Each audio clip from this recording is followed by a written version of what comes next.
감사합니다. 하나님께서 기쁘게 받으시는 줄로 믿습니다. 우리 주의 이름으로 사랑하며 존경합니다. 같이 인사합니다.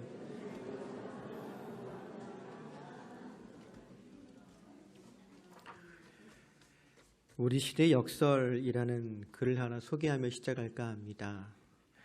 건물은 높아졌지만 인격은 더 작아졌다.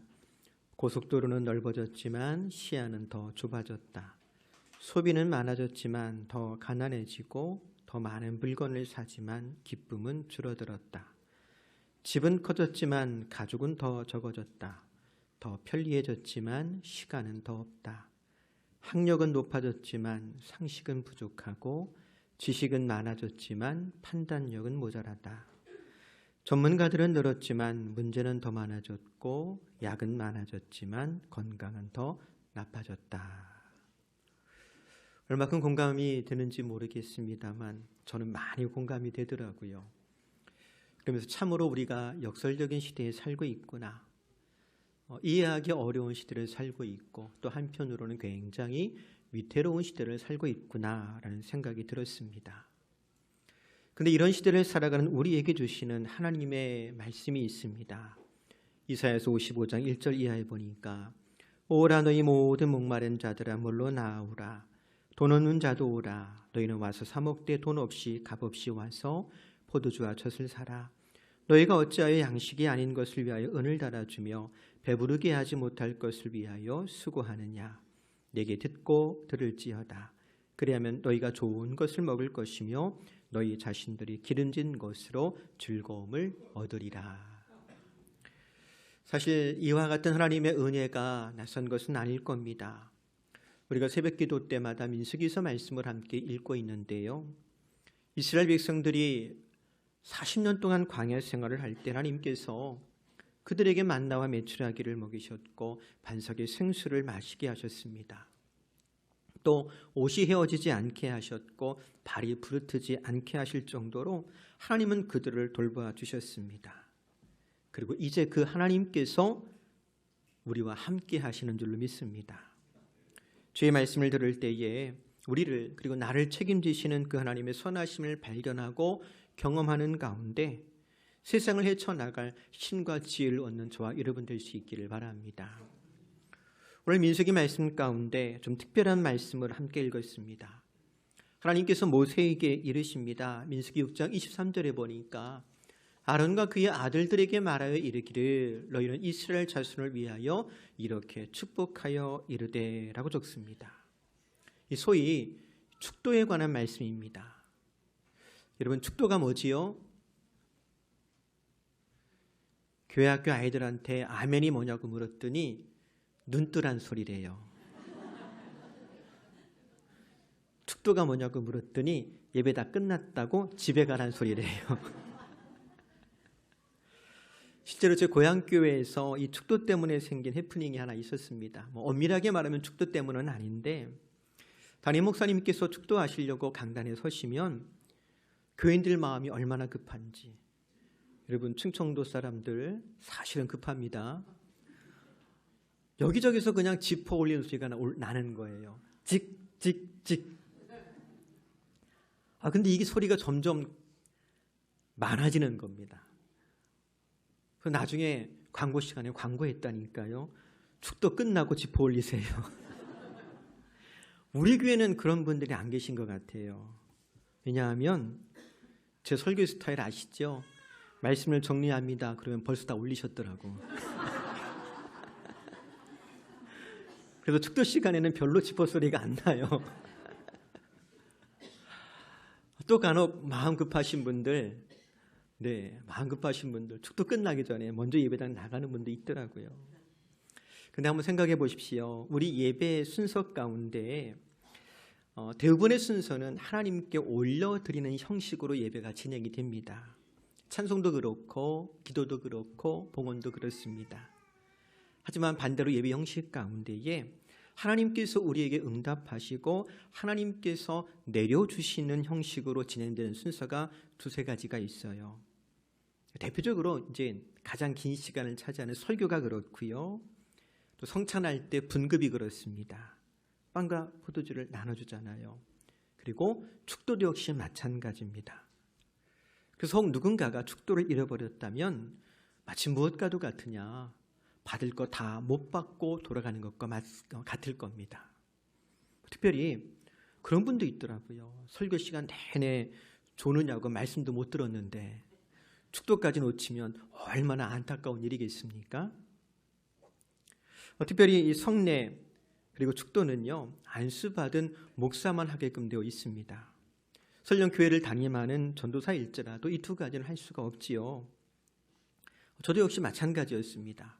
감리교 목사가 되기 위해서는 3년 동안 담임 전도사로 목회를 하든지 혹은 최근에는 3년 동안 수련목 과정을 거쳐서 전도사로 봉사하다가 안수받게 되어 있는데, 저는 3년 동안 담임 목회한 이후에 목사 안수를 받았거든요.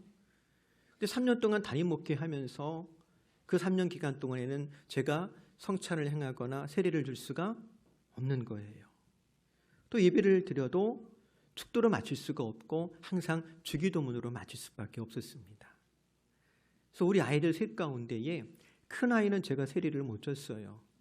고향교 목사님이 오셔서 부활절과 성탄절 때마다 오셔가지고 성찬해 주시고 세례 주시고 그러고 하실 때 큰 아이는 고향교 목사님한테 세례를 받았습니다. 써먹을 때가 딱 한 번 있더라고요. 신학대학원 원서 쓸 때 세례 주신 목사님 이름 쓸 때 이철 감독 회장까지 쓰더라고요. 그때 쓴 것 빼고 사용한 것 빼고는 없는데 어쨌든 그렇습니다. 연회에서 감독에게 안수받은 이후에야 이제 성례를 행할 수 있고 축도를 할 수가 있는데, 그래서 한번 물어봅니다. 혹시 궁금하지 않으셨어요? 왜 전도사는 성례를 행하면 안 되지? 왜 전도사는 축도하지 못할까? 그 이유는요, 이것이 오랜 세월 내려온 교회의 전통이기 때문에 그렇습니다. 또 한 가지는요, 축도는 기도가 아니기 때문에 그래요. 기도, 영어로 prayer라고 합니다. 근데 우리가 주님의 약속의 말씀에 근거해서 예수 그리스도 이름으로 기도하잖아요. 근데 축도는 영어로 benediction이라고 합니다. 그래서 감리교 예배서에 보면 축도를 어떻게 정의했느냐? 축도는 또 하나의 연장된 기도가 아닙니다 라고 정의해요. 축도는 성삼위 하나님의 이름으로 하는, 성삼위 하나님의 이름으로 한다라고 하는 것은 하나님께서 당신의 이름을 걸고 약속했다는 의미가 있거든요. 그래서 하나님의 이름으로 하는 일종의 축복 선언입니다. 또 기도는 땅에서 하늘로 올라가는 형태예요. 그래서 계시록 말씀 읽어보면 기도를 회화적으로 묘사한 장면이 있는데, 계시록 5장 8절입니다. 어린 양이 그 두루마리를 손에 드시자 네 생물과 24 장로가 어린 양 앞에 엎드렸습니다. 그들은 각각 손에 검은 고와 향이 가득 담긴 금향료를 들고 있었습니다. 이 향은 하나님의 백성들이 드리는 기도를 뜻합니다. 그래서 기도한다라고 할 때 보통 기도의 향을 올린다라고도 표현하지요. 반면에 축도는 하늘에서 땅으로 내려오는 형식입니다. 그럼 이 같은 축도의 형식은 언제부터 시작되었는가? 오늘 저와 여러분이 읽은 본문이 그 기원입니다. 시간상으로 좀 따져본다면 약 3,500년 전 하나님께서 이스라엘 백성들에게 복을 주시겠다라고 하시면서 아론과 그의 아들과 후손들에게, 그들이 누구지요? 제사장이거든요. 이 제사장들에게 손을 들어 이스라엘 백성들을 축복하게 하십니다. 그리고 그들은 여호와 이름, 즉 주의 이름으로 축복할 때 이스라엘 백성들에게 하나님께서 복 주시겠다라고 약속해 주신 거예요. 물론 오늘날 목사가 축도할 때는요, 꼭 오늘 읽은 본문의 말씀으로 축도하지는 않습니다. 현대에서는 많은 교회들이 고린도후서 13장 13절의 축도를 사용합니다. 주 예수 그리스도의 은혜와 하나님의 사랑과 성령의 교통하심이 너희 무리와 함께 있을지어다. 사실 구약의 축도나 신약의 축도 어느 것을 사용해도 무방하긴 합니다. 이식서에는, 예배서에는 그 두 가지를 다 사용할 수 있다라고 가르치고 있는데요. 어쨌든 이 축도라고 하는 것은 하나님께서 택한 백성들에게 복 주시겠다라고 하는 약속이에요. 근데 왜 이렇게 일부러 약속하시고 축도하게 하시는가? 그 이유를 좀 한번 생각해 보고 싶어요. 첫째는 너무나도 평범한 이유 같겠습니다만 우리는 하나님께서 복 주지 않으면 살 수 없는 사람들이기 때문에 그렇습니다. 오늘 본문에 보면 이스라엘 백성들이 출애굽해서 광야에서 살아가는 과정 가운데 하나님께서 주신 말씀이 있잖아요. 광야란 곳 사람이 살 수 없는 사막입니다. 한낮에는 뜨거운 태양이 내려쬐입니다. 밤에는 기온이 뚝 떨어져서 춥습니다. 그런데 하나님께서 그곳에서 구름 기둥과 불 기둥으로 그들을 지키시고 보호하시며 인도하십니다. 농사짓지 못하는 땅에서 굶어 죽지 아니하도록 만나와 메추라기를 보내셨고요. 물이 없는 곳에서 하나님께서는 반석에서 생수를 내셔서 그들의 갈증을 해갈시켜 주셨더랍니다. 뿐만 아니에요. 이스라엘을 괴롭히는 아말렉 같은 원수들에게서 그들을 친히 지키시고 보호하실 때 하나님께서 뭐라고 말씀하시느냐? 뭐라고 약속하시느냐? 출애굽기 17장 16절 볼까요? 이르되 여호와께서 맹세하시기를 여호와가 아말렉과 더불어 대대로 싸우리라 하셨다 하였더라. 하나님이 대신 싸워주시고 지켜주시고 승리하게 하시겠다라고 맹세하셨더랍니다. 이 모든 걸 가리켜서 뭐라고 할 수 있을까? 사실 이 모든 것이 복입니다. 즉 하나님께서 이스라엘 백성들에게 복 주셨기 때문에 그들이 광야를 지나서 가나안 땅에 들어갈 수가 있었던 거예요. 오늘을 사는 우리도 마찬가지입니다. 광야 같은 세상을 살고 있습니다만 하나님께서 우리에게 복 주심으로 지키시고 보호하시고 심지어 우리의 대적들과 친히 싸워주시니 우리가 이 땅에서 이기며 살아가는 줄로 압니다. 만에 하나 우리가 패한다면 여러분 그건 다른 이유 아닐 거예요. 우리가 하나됨을 지키지 못했기 때문일 겁니다. 그래서 그저 성령께서 하나 되신 것을 굳게 지켜 나가기만 하면 됩니다. 오늘 우리가 함께 읽은 민수기 말씀 6장 24절에 이렇게 축복하게 하시지요. 여호와는 내게 복을 주시고 너를 지키시기를 원하며. 이 복된 말씀이 저와 여러분의 삶에 온전히 이루어지는 줄로 믿습니다. 두 번째로 축도를 통해 하나님께서 허락하신 교훈이 있는데요. 복 주시는 분은 누구라고요? 하나님이시라는 거예요. 우리가 읽은 말씀 보면 반복되는 단어가 있습니다. 여호와는 이라는 말이에요. 여호와는 문법적으로 주어지요.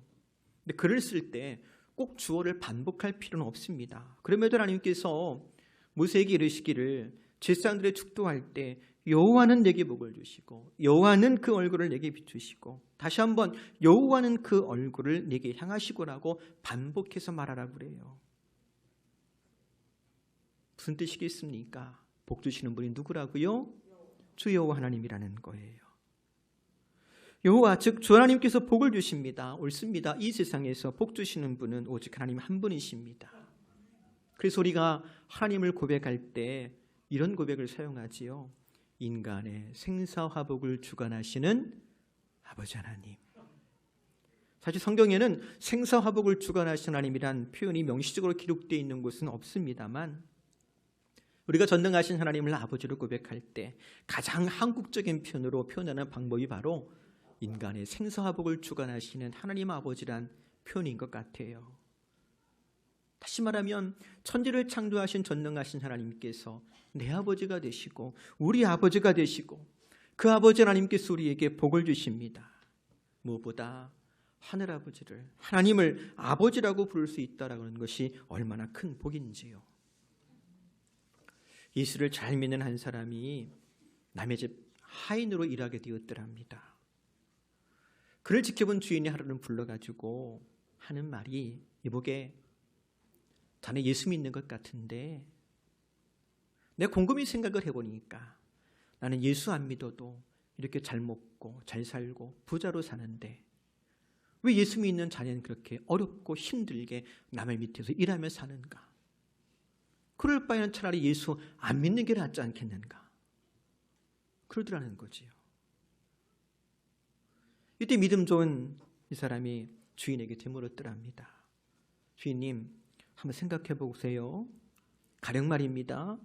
사냥을 하는데 두 마리의 사슴에게 총을 쏘았어요. 근데 한 마리는 총에 맞고 그 자리에서 죽었고, 한 마리는 다리에 총알이 맞아가지고 도망치고 있습니다. 그러면 어느 쪽 사슴을 쫓겠습니까? 그거야 이미 죽은 놈은 내 것이니까 놔두고 도망가는 놈은 쫓아가야지. 그제야 또 대꾸했더래요. 맞아요. 맞습니다. 그와 똑같습니다. 인생을 살면서 시련이 없고 고난이 없다라고 하는 것은 이미 그 영혼이 마귀의 것 되어버렸기 때문에 마귀가 그냥 내버려 두는 거예요. 하지만 하나님 뜻대로 살려고 하는 사람은 마귀가 그것을 가만두지 않습니다. 그러다 보니 시련도 있고 고난도 있고 어려움도 있는 거랍니다. 라고 댓글을 했더래요. 사랑하는 성도 여러분, 복 주시는 하나님을 믿기 때문에 하나님의 뜻대로 살고자 하는 사람에게 도전도 있습니다. 시련도 있습니다. 어려움도 있을 겁니다. 어찌 보면 순탄하지 않은 것처럼 보일 수 있을 거예요. 그래서 주님께서도 말씀하셨지요. 마태복음 7장 13절 같이 읽어볼까요? 좁은 문으로 들어가라. 멸망으로 인도하는 문은 크고 그 길이 넓어 그리로 들어가는 자가 많고 생명으로 인도하는 문은 좁고 길이 협착하여 찾는 자가 적음이라. 어떻습니까? 지금 좁은 문을 향하여 좁은 길을 걸어가고 있습니까? 그 길이 하나님께서 복 주시는 생명의 길임을 믿습니다. 마지막 세 번째로요, 하나님께서 축도를 통해 전하시는 교훈이 있어요. 가장 큰 복은 하나님과의 친밀함이라고 하는 거예요. 우리 25절 26절 다시 한번 같이 읽어볼까요? 여호와는 그의 얼굴을 내게 비추사 은혜 베푸시기를 원하며 여호와는 그 얼굴을 내게로 향하여 드사 평강 주시기를 원하노라 할지니라 하라. 여기 반복되는 말이 있죠. 여호와는 그의 얼굴이라는 말이에요. 여러분, 얼굴을 밝게 비춘다라고 하는 것이 무슨 뜻일까요? 쉽게 이해하면 얼굴이 환해지는 거예요. 언제 얼굴이 환해지세요? 한번 옆에 분들 좀 보세요. 날 보는 얼굴이 환한가 환하지 않은가?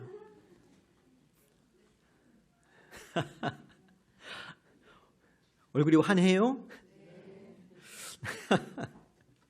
한때 노루패스라는 말이 있었어요.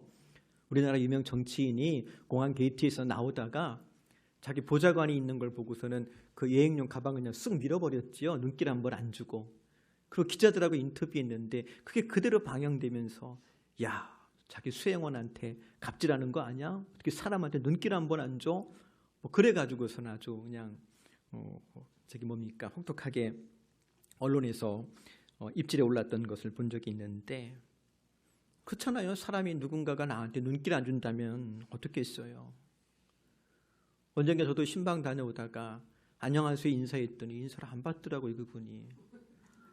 인사를 안 받으면 그냥 그런가 보다 하고 지나치면 좋은데, 그날은 왜 제가 또 고집이 생겼는지 3번을 인사했어요. 아마 3번씩이나 제 인사를 거절하고 못 본 척한 그분도 속이 편치는 않았을 거예요. 하지만 차 타고 지나가다가 창문 밖에 우리 교인이라도 지나가다 치면 괜히 한 번 더 고개 돌려서 쳐다보고 가잖아요. 그게 반가운 거예요. 왜? 가족이니까. 하나님께서 복 주시겠다고 말씀하세요. 근데 하나님께서 기뻐하시고 하나님께서 함께 하시고 그 얼굴을 들어 환하게 비춰주심, 그것이 복 중의 복인 줄로 믿습니다. 그게 하나님께서 우리에게 주시고자 하시는 가장 큰 복이에요. 민수기 6장 27절 보면 그들이 이같이 내 이름으로 이스라엘 자손에게 축복할지니, 이 말이요, 원어 성경 보면 어떻게 적혀 있냐면 제사장들이 이스라엘 자손에게 내 이름을 둘지며 라고 적어요. 그러니까 축도한다는 행위가 뭐냐면 하나님의 이름을 백성에게 두는 행위예요. 이름을 둔다는 게 무슨 뜻이겠습니까? 함께 하신다는 뜻이에요. 그게 복이라는 거예요. 훗날 예수 그리스도 복되신 메시아를 보낼 때도 이렇게 말씀하시지요. 마태복음 1장 23절입니다. 보라, 처녀가 잉태하여 아들을 낳을 것이요 그의 이름은 임마누엘이라 하리라 하셨으니, 이를 번역한 즉 하나님이 우리와 함께 계시다 함이라. 사람들은 마구간에 태어나서 말구 위에 누인 예수 그리스도, 그 가난함과 누추함을 도무지 이해할 수가 없었을 겁니다. 하지만 하나님은 그렇게 이 땅에 오신 예수 그리스도의 탄생을 통하여 선언하십니다. 임마누엘이 복이다. 말씀이 육신되 우리 가운데 함께 하심이 복이라는 거예요. 세상 그 무엇과도 비교할 수 없는 복입니다. 옳습니다. 하나님께서 함께 하심이 복입니다. 사랑하는 성도 여러분, 오늘도 우리를 성전 삼으시고 내 안에 우리 가운데 함께 하시는 그 주님을 모시고 임마누엘의 복, 세상에서 가장 그 큰 복을 누리는 저와 여러분 되기를 소망합니다. 말씀을 정리합니다. 하나님께서요, 이 축도를 반복적으로 하게 하세요. 그래서 저도 오전에 예배 때 하고 오후 예배 때 하고 수요 예배 때 합니다. 예배 때마다 합니다. 하지만 한번 생각해 보세요. 하나님께서 복 주시겠다라고 약속하셨으니까 하나님은 반드시 그 약속을 지키실 텐데, 그럼에도 이렇게 반복적으로 매번 축도하게 하신 이유가 무엇일까? 그 이유가 단데 있는 것 같지 않아요? 하나님은 신실하심으로 약속을 지키실 텐데 우리는 그 하나님을 너무나도 쉽게 잊고 살기 때문일 겁니다. 복 주시는 하나님을 잊으니 절망합니다. 복 주시는 하나님을 잊으니 엉뚱한 행복을 찾느냐 방황하기도 합니다. 우리를 향하여 얼굴을 드시는 하나님을 보지 못하고 문제만 보기 때문에 불안하며 탄식하기도 합니다. 하지만 사랑하는 성도 여러분, 저와 여러분은 복 주시는 하나님 바라보면서 주님과 함께하는 3월 마지막 주가 되기를 주의 이름으로 권면해 드립니다. 기도하겠습니다. 여호와는 내게 복을 주시고 너를 지키시기를 원하며, 여호와는 그의 얼굴을 내게 비추사 은혜 베푸시기를 원하며, 여호와는 그 얼굴을 내게로 향하여 두사 평강 주시기를 원하노라. 이 복된 말씀이 우리 삶에 온전히 이루어질 줄로 믿습니다. 예수님의 이름으로 기도합니다.